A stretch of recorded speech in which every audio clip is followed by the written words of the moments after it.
Yeah, absolutely. Let me move to my presentation. And so just to kind of make the point, I've taken a lot of the visuals and the images from the book so people can understand how impactful they can be. And so just to get started, I like to, at the Art of Liberty Foundation, we call it organized crime theory. It's not a conspiracy theory, it's an organized crime theory, and that government was really never designed to serve and protect, but it's really best thought of as a technique of intergenerational organized crime to rob and control society. And monopolized media and algorithmic censorship of the internet have been controlling the information the population receives to hide the illegitimacy, the illogical nature, the immorality, and the criminality of government since at least the 1700s in the United States. And that's some of the history that I break down in the book, Government, the Biggest Scam in History. Now, books are the most powerful way to change someone's worldview, and even the intelligence agencies recognize this, and this is a quote from something that came out in the Church Committee hearings in 1976, and they say, that according to the chief of the Covert Action Staff of the CIA's clandestine services group, he said, books differ from all other propaganda media primarily because one single book can significantly change the reader's attitude and action to an extent unmatched by the impact of any other single medium. This is, of course, not true of all books at all times, with all readers, but it is true significantly often enough to make books the most important weapon of strategic long-range propaganda. And because books are that important, in a previous life, I used to be a productivity expert for Fortune 500, 150 companies. And so I understand the way that people learn. And so what I did is I designed the books to appeal to visual learners. I purposefully am using some techniques to bring people into that moment of insight, and also, like I mentioned, expand the amount of people that will engage with any book. And so some of the techniques that I'm using, and so just to understand, and we covered a little bit of this, but just to touch on for new folks, why are visuals so powerful? Because eyes are outgrowths of the brain itself. 30% of the cerebral cortex is devoted to vision versus 8% to touch and 3% to hearing. 40% of the nerve fibers that are attached to your brain are linked to the retina. 65% of your friends and family are visual learners, and the eyes can register around 36,000 visual images per hour, but people can really only understand about 400 words per minute. And so by using visuals, it's very, very impactful. It only takes about a quarter of a second for the human brain to process and attach meaning to a symbol, but by comparison, it takes an average of 6 seconds to read 20 to 25 words to convey the exact same meaning. And human beings can get a sense of a visual scene in less than 1/10 of a second because 70% of sensory receptors are in the eyes. And finally, seeing is believing, and presentations using visual aids were 43% more persuasive than those without. And that's known as the picture superiority effect, where ideas presented graphically are easier to comprehend. And so one of the other techniques that we use in the book is we're making the invisible visible. And so an example of that, using visualization to make the invisible visible, this is a chart from Swiss Propaganda Research showing dozens and dozens of ostensibly independent media outlets have their reporters, their producers, and their editors all organized into three organizations: the Bilderberg Group, the Council on Foreign Relations, and the Trilateral Commission, where they're meeting on a regular basis in secure facilities around the world. And so when you take a look at a large-scale scam like the COVID or like 9/11, and people, I frequently hear, oh, you're saying that all the media is in on it. They couldn't all be in on it. Well, once you understand how they're organized, you're like, oh, well, I guess they all could be in on it.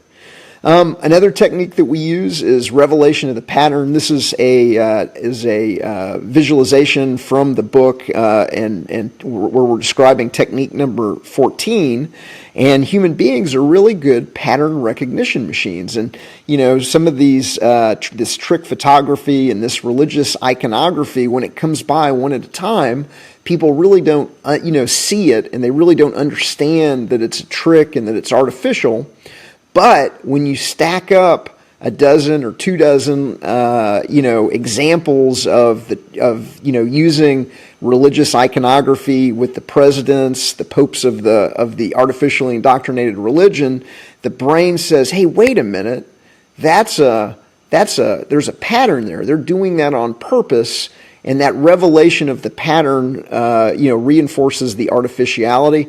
And then also memes are like Molotov cocktails through the Overton window. And so here's an example of that. On the ridiculousness of the Constitution, I'm sure many in your educated audience will be familiar with Lysander Spooner. He wrote No Treason, the Constitution of No Authority in 1870, where he absolutely decimated the idea of the legitimacy of the Constitution, that you could be bound by a social contract that you didn't sign, that it could grant powers to the government not possessed by the people supposedly doing the granting, and just absolutely ripped up the idea of the Constitution. But it took him 8,621 words, and depending on which edition of his book you're reading, 70 to 126 pages.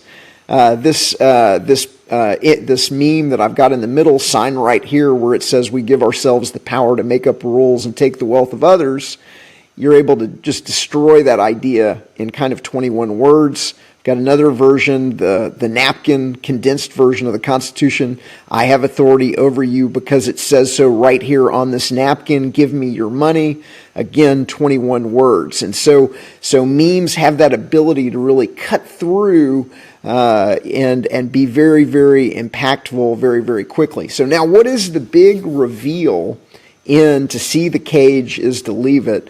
And I mentioned it already, but the belief in government is being secretly and unethically indoctrinated as a religion.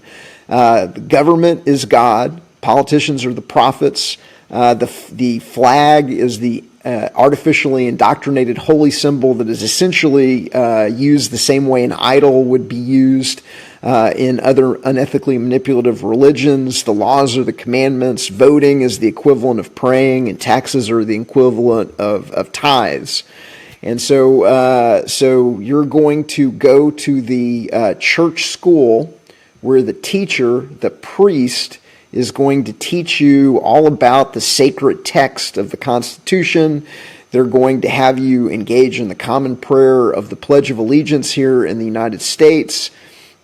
In middle school, you will be taken to Washington, D.C., Mecca, where they will take you into the cathedral of the Capitol that looks like the Vatican for a reason. And they will take you to the temples and to the monuments, and they will show you the deities of Lincoln and Jefferson. It will be very, very hushed, and it will be very, very reverent. And they're going to take children before they're old enough to really understand the logic and morality, and they're going to teach them that government is legitimate, desirable, and necessary. And so, if it's okay with you, I'd like to just go through, just real quickly, just some of the techniques in the book. Let's do it. And so technique number 1 is the mandatory government school system, where children are taught that government is legitimate, desirable, and necessary before they're old enough to evaluate the logic and the morality of the claim. Now, interestingly enough, this was the exact same technique that was used by the organized crime government on the Indians. And so after the organized crime government conquered the Native Americans and stole their land, they sent the Indian children to mandatory government schools to turn the once free Indians into citizens, taxpayers, and soldiers. It didn't work on all of them, and I got a little funny t-shirt there at the bottom that says boarding school dropout. The second technique is government-affiliated youth programs.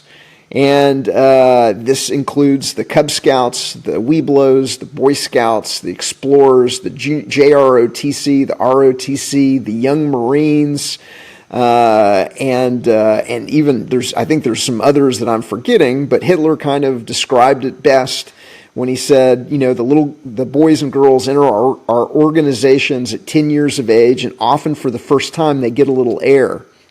After 4 years of the young folk, Cub Scouts, they go on to the Hitler Youth Explorers, where we have them for another 4 years. Even if they are still not completely National Socialists, statists, they go on to the Labor Service, AmeriCorps, where they're smoothed out there for another 6 or 7 months. And whatever class consciousness or social status might still be left, the Wehrmacht, the German armed forces, will take care of that. Now, that is describing essentially the exact same program that not only is the United States engaged in, but in the Soviet Union, it was called the Young Pioneers and the Commissal. It's different. It's known as different things in different countries, but essentially all of the governments are running the exact same bag of tricks on their populations. Now, techniques 4 and 5 are military and police training. Now, the book breaks down dozens of unethically manipulative sub-techniques used on the police and the military, including verbal and physical abuse, excessive stress, degradation, humiliation, sleep deprivation, isolation, and the artificial conformity of the uniform. So the uniform is the single form, and shaved heads, which replace an individual's physical appearance with a group appearance, which further reinforces the artificially created group dynamic. There are other techniques that I break down in the book, but you can just kind of see that all of the doors and the walls have been taken off the stalls in Marine Corps basic training, so that recruits never have a moment of private time to reflect on what's happening to them. They're kind of kept in this kind of artificially indoctrinated group dynamic. You can see a shot from the movie Full Metal Jacket showing what's popularly known as a blanket party, where people in basic training, if they're non-conforming, they will essentially be held down in their bunks and they will be beaten with either soap bars in a towel or a sock. If they really don't like you, it's a lock. I have a friend of mine's son. It was done to a friend of mine's son, so I know it goes on today. It's not just in the movies. It's a real deal. And I'm just showing, just because I go into even more of the techniques in the book, but these are just a few that are being used on the police and the military. Technique number 7 is very interesting because a lot of people have seen this in the movies, and perhaps you've been to a funeral of a service member and not understood what was going on. But the government is manipulatively weaving the flag into the burial ceremony of the deceased, which is a trick to get the participants to dissociate the memory of their beloved deceased with the flag and with the government. Technique number 8 is paid for flag worship woven into stadium events. And so this is a form of a marketing technique called anchoring. And so if you've ever been to a football game or a baseball game or hockey game in the United States, frequently at halftime or before the game, there's some kind of flag worship event. And so what they're doing is while everybody is they're outside, they're having a feel-good moment, maybe they've got a beer or two in them, maybe they're having fun stadium food, there's the energy of the crowd, there's the excitement of the game, and so what they're doing is they're anchoring that excitement of the game, that excitement of being outside, and the exhilaration of the event itself to the flag. Now, sometimes they do it trickily, and so in the bottom right hand on this slide is actually, an image from the Super Bowl, this year's Super Bowl, 2025 Super Bowl, and the halftime show. Instead of doing a flag ceremony, they just had Kendrick Lamar's backup dancers in red, white, and blue, and they just formed the flag, again, anchoring the excitement of the Super Bowl to the flag. And then Mustard in the upper right-hand corner, Mustard, the other rapper in the duo, had American flags prominently on his jacket.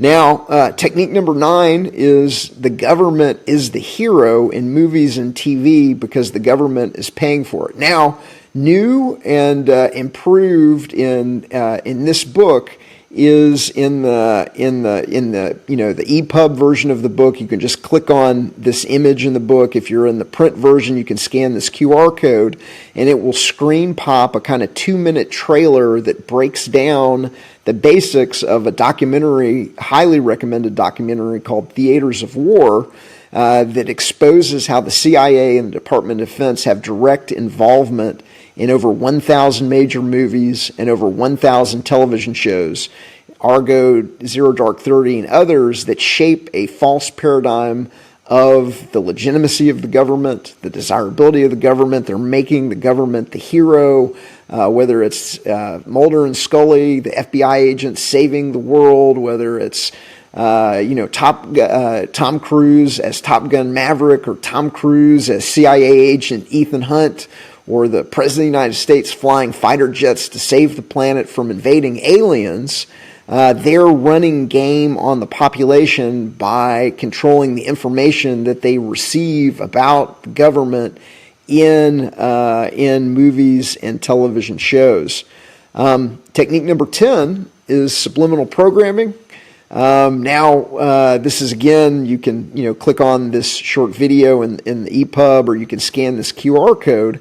But what you're going to learn in this short clip is for your younger viewers. In the old days, television wasn't 24/7, 365, and at the end of the broadcast day, all of the major networks would run something called a sign-off message.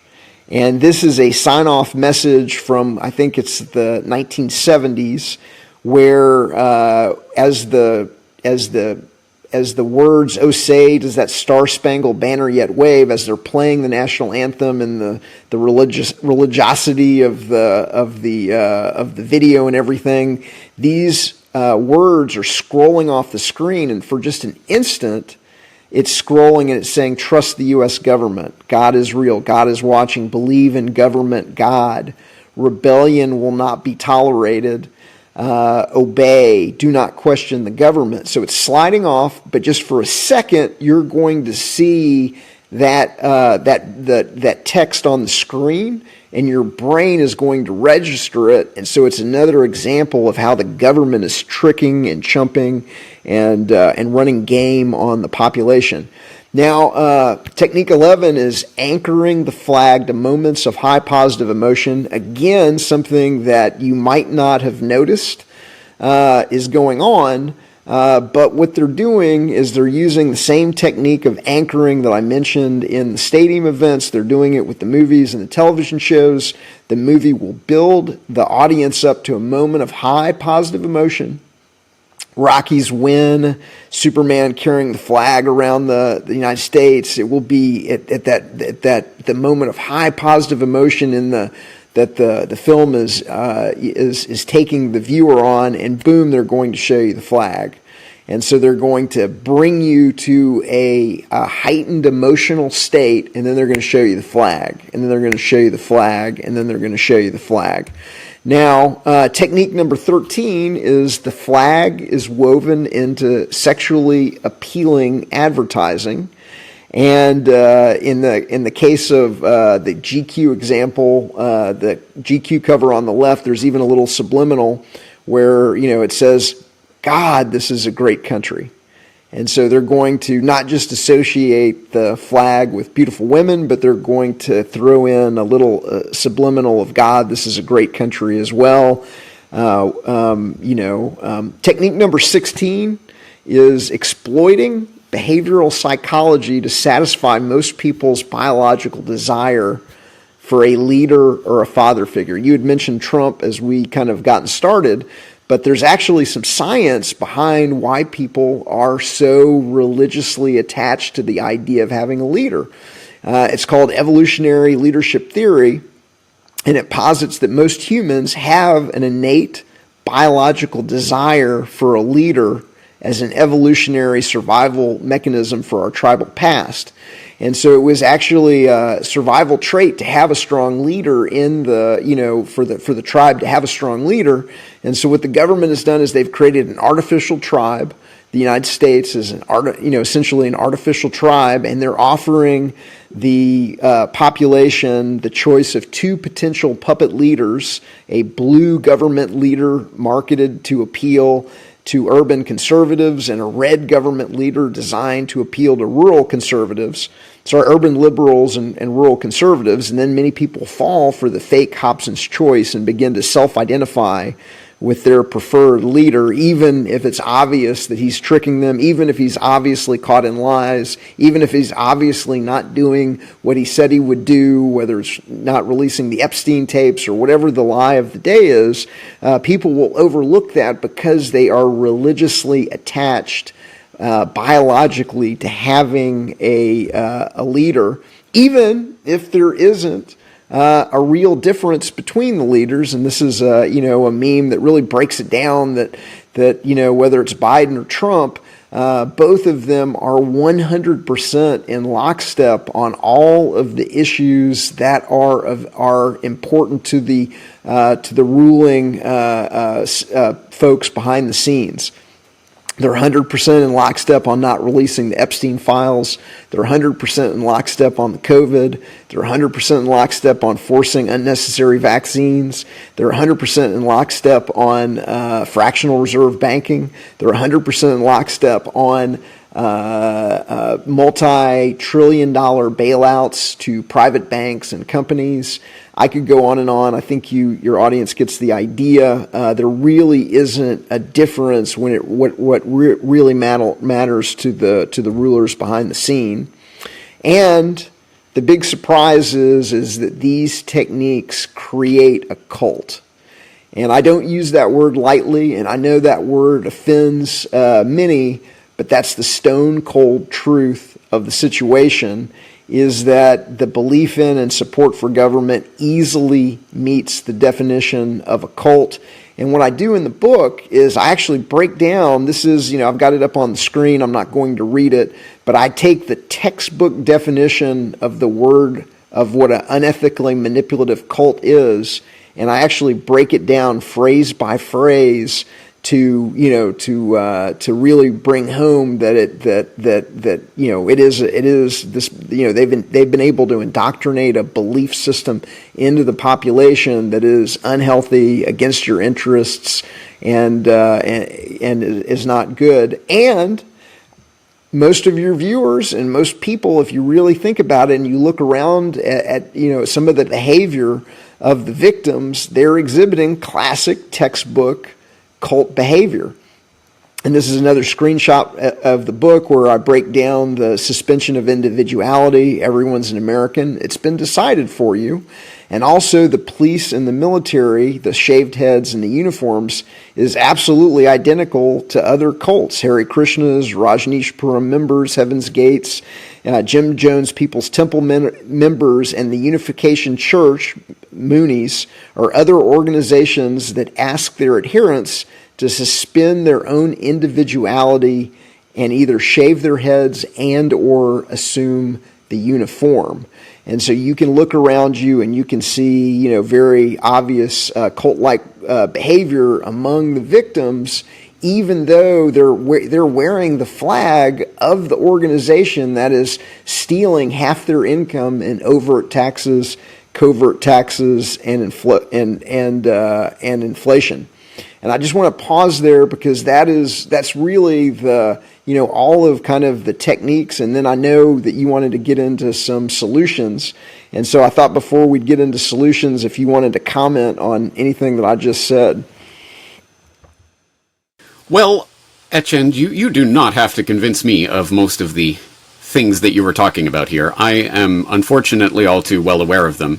Nor do you have to convince me, unfortunately, that people are 1,000 times more likely to spend 3 hours a day scrolling through memes than they are to spend that exact same amount of time reading books.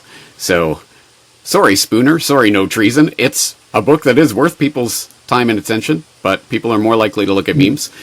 We can just sit there and lament that fact, or we can actually do something about it. Use people's natural inclinations and what people have at the very least been programmed into to hopefully deprogram them and steer them towards books like No Treason, because there will be people who still do read and will be interested in that. So I think this is a valuable idea. Let me ask you two sort of related questions then. One, what is your intention with this book? What would you like to have happen as a result of this book?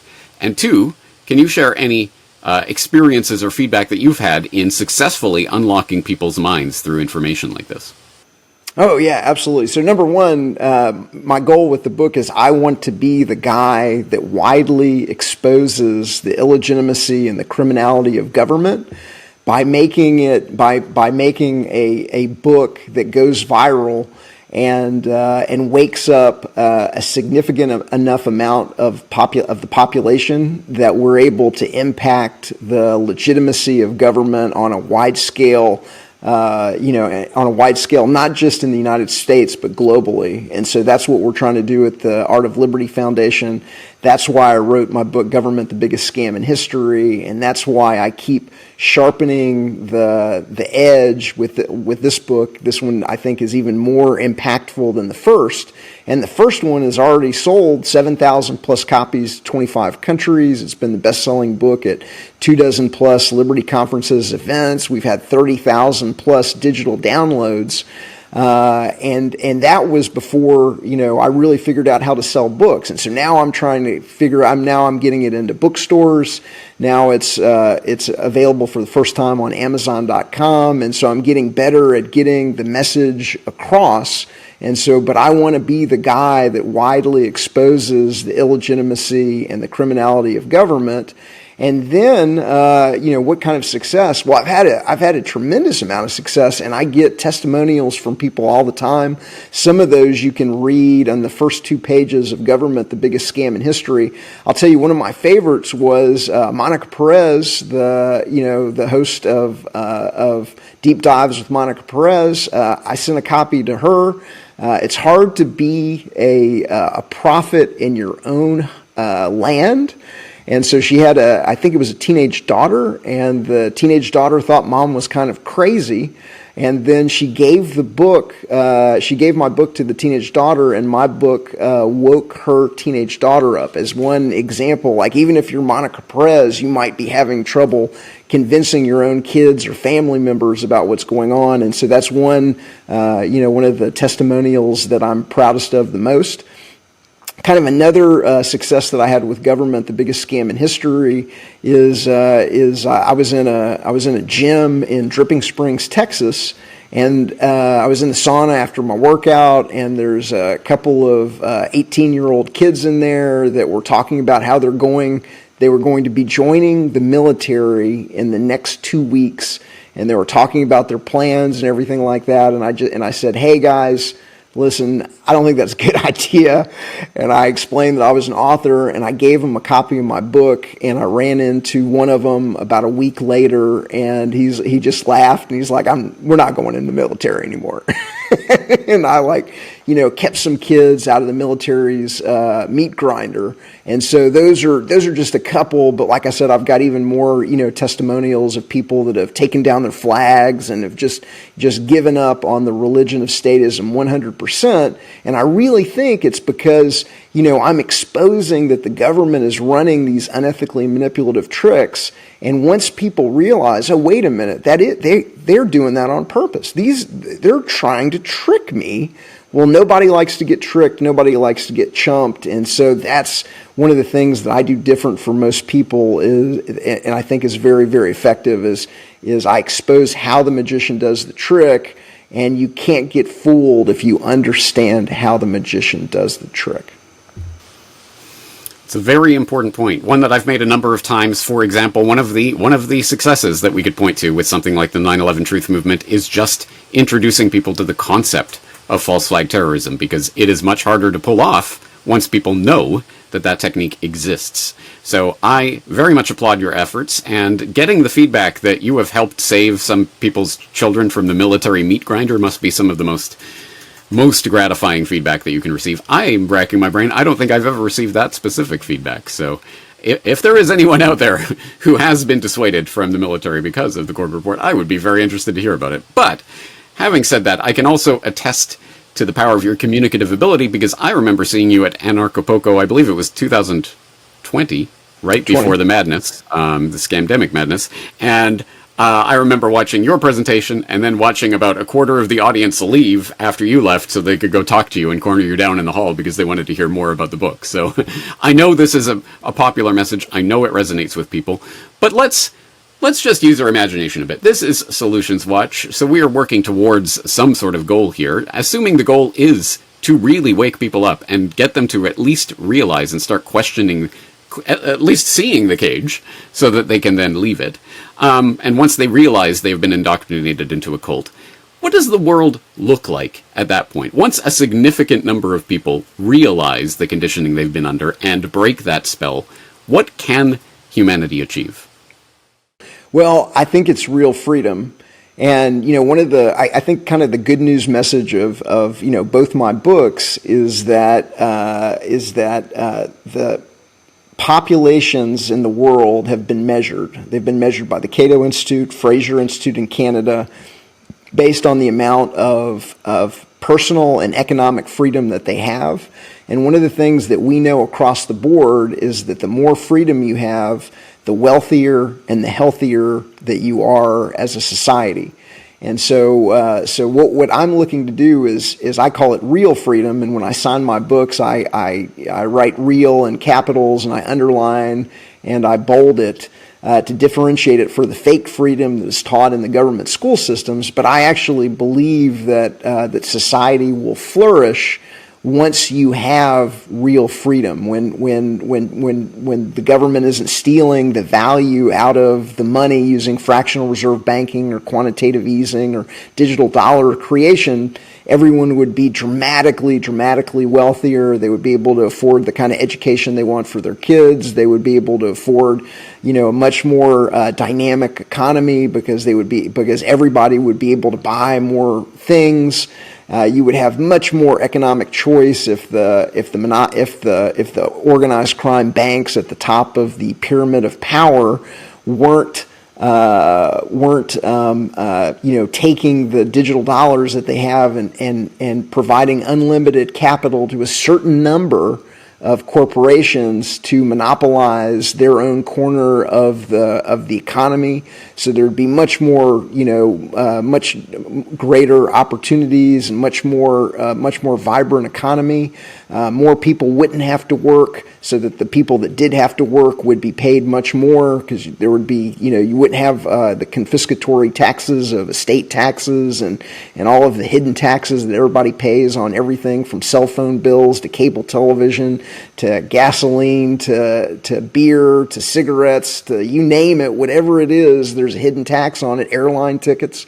And so everybody would be dramatically wealthier. And also society would be much more harmonious, because we wouldn't have to be fighting at the ballot box over the school board, because you would be able to afford, whatever kind of school that you have. You don't have to fight at the school board level, where right now there's kind of a knife fight where if you lose at the school board level, in San Francisco, you may get LGBTQ, theory. If you lose in another city, you may get critical race. If you lose in Michigan, you might get Islamic studies. And so right now, there's all this kind of disharmony caused by government. And so I think people would be much more harmonious. And so those are some of the things that I think you would see with real freedom. You asked me to bring some solutions. Do you want to talk about those right now? Let's do it. Yes. All right, let's roll on. And so the number one solution is, and really I dedicated to the book to good people trapped in a bad system. Okay. And so number one, whether you're a government employee or whether you're just a regular tax, quote unquote, taxpayer, tax slave, you've got to get it through your head that government is illegitimate on its face. It is impossible to have a moral, logical, legitimate government. I'm amazed at how often I explain this to somebody, that it's absolutely impossible to have a moral, legitimate government, that you can't have an island of 10 people and 6 people can't vote to rob the other 6. And right after I get them to agree with everything that I said and see the logic of that, they're like, but we just got to have some kind of government, or we just have to have like a smaller government, or maybe if we had this kind of government or that kind of government. And then I bang my head on the table. But hopefully, one of the things that I try and do is I try and break it down in visualizations and images, that it is absolutely impossible to have a legitimate government, so we have to do something else. Now, the other thing that I do in the book is there's a little bit of a tough love message for those government employees, because they absolutely, positively have to understand that government is organized crime, and that government employees aren't paying any taxes, and they're living off money stolen at the point of a gun. I have a Frederick Bastiat quote. I think he said it best. When plunder becomes a way of life for a group of men living together in society, they create for themselves in the course of time a legal system that authorizes it and a moral code that glorifies it. And that's what the monopoly media is trying to do in the government schools, and all the ways the government is controlling the information people receive. But you've really got to understand that the government in Washington, D.C. is being run as a criminal enterprise. It is stealing trillions of dollars. It's all going out the back door for weapon systems that we don't need to fight wars based on lies and manufactured intelligence. It's going to banks for quote-unquote bailouts and stimulus. It's going to vaccine manufacturers for mandatory vaccines that are going to hurt your kids, and in dozens of other ways that the organized crime government in Washington, D.C. is stealing money from the population and sliding it out the back door. And the other kind of tough love message for the government employees is it's not fair that we're all paying taxes and the government employees aren't. And so I break it down in this meme right here, that taxes is the money stolen by the government from individuals in the private sector providing goods and services to the world. Those are the taxes. That's the pile of taxes. Okay, government employees don't contribute to that pile. They receive the taxes stolen from others. They are not taxpayers, they are tax receivers. They're just receiving less taxes. And that hurts when you think about it, but we've got to quit pretending that this isn't organized crime and that this isn't what's going on. And so there is like a little bit of a tough love message, for the government employees that have been tricked into serving organized crime. Now, luckily, and again, the good news message on the solution side is there is something known as voluntarism, which is the common sense idea that all human association should be voluntary, with the assertion that any act of violence other than self-defense, whether by an individual, organization, or government, is illegitimate or unlawful. It recognizes the world as a self-organizing system that produces spontaneous order, and everything the government does would be better provided by the free market, mutual aid societies, nonprofits, and real charities. So the good news message is that we really don't need government, and there is a movement that is gathering steam and is moving, and it is starting to coalesce around these ideas called voluntarism. And so one of the things I'm doing is I've got a number of different visualizations that break it down. This is one of them from the book.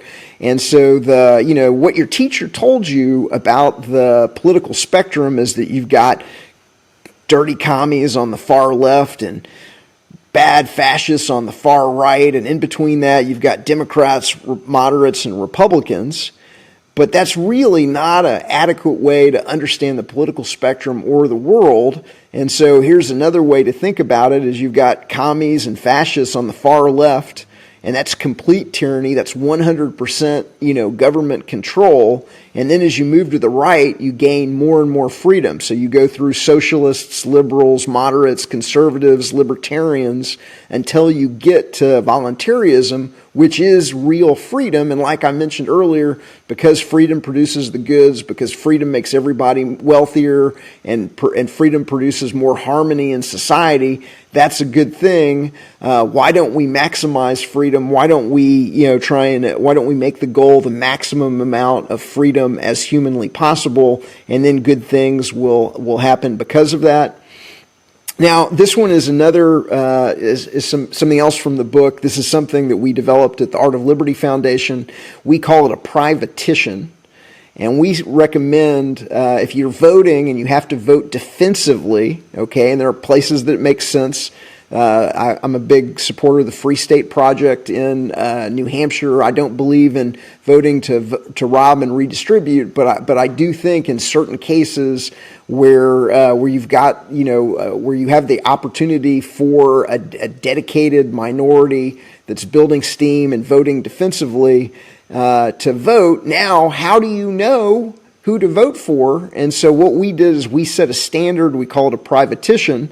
And a privatition is a person running to be an elected official who doesn't believe that government is legitimate, desirable, or necessary, but is committed to help their community by serving as an honest steward and a community servant, privatizing everything that can be privatized and focusing on just protecting life, liberty, and property. And privaticians have pledged to never vote to redistribute, but only to vote defensively to protect civil and economic liberties. We've got a little a pledge there. And if your politician doesn't understand the illegitimacy of government or isn't being honest about it, then how can they be trusted? And so it really is, what we're offering the world as a yardstick with which to measure, potential elected representatives. Solutions for the military, again, kind of like the tough love for the military is that, until you're kicking in the doors of corrupt politicians, you're not defending our freedom. Mostly what you're doing is you're serving in armies of occupation around the world in wars that are being waged for resources. You're not defending the United States. You're participating in the exact same foreign wars that supposedly our forefathers warned us about. But here are some actionable things that the military should be doing. And number one is don't kill anybody that isn't actually attacking somebody in the United States. And so if you're abroad and they're trying to have you wage a war for resources or something else, just don't do it. Don't take the karma. Don't take the negativity. Shoot above their heads. Don't murder anybody for this organized crime government, because murder is still murder regardless of what they told you or the costume that you wear. I recommend the documentary Sir No Sir, which we have on our uncensorable companion flash drive, the Liberator, to understand how the GIs in the Vietnam era got organized and stopped that war, and then get your buddies organized to say no to murder for hire. Something else is you got to realize that you aren't bound by the oath you took to the Constitution due to a well-recognized legal principle called fraudulent inducement or fraud in the inducement. And because the organized crime government lied to you, because they ran these unethically manipulative indoctrination and propaganda techniques on you, and because government is illegitimate and immoral on its face, you are not bound by any oath you took because there was fraud in the inducement. And then finally, don't get mad at the messenger. They had me hook, line, and sinker. I was a Cub Scout. I was a Boy Scout. I hate to be the one that has to bring this message to the world. It's caused strife and harmony in my own family. But get angry with the organized crime system that ran game on you with the movies and the television shows and the social media and the video games and tricked you into shaving your head and putting on the uniform. Finally, as we wrap it all up, everything in the book is backed up by a 64 gigabit flash drive that we call the Liberator and Dropboxes. So I make it available for free at government-scam.com/Liberator. So if you wanted to get some of these memes, if you wanted to get some of these things, you can do so for free. They're in Dropboxes at government-scam.com/Liberator. You can get the book at seethecage.com. You can get Government, the Biggest Scam in History, at government-scam.com. My organization is called the Art of Liberty Foundation. We are a startup public policy organization. We want to be a think tank with the same power that of a Cato or a Heritage, but coming at our problems from a principled, voluntarist perspective that government is illegitimate. And the other thing that sets us apart is that we are focused on the government being run as a criminal enterprise. Washington, D.C., the government today is being run as a criminal enterprise, and we're exposing that at artofliberty.org. We're exposing that on Substack at artofliberty.substack.com. And that is all that I have to say about that.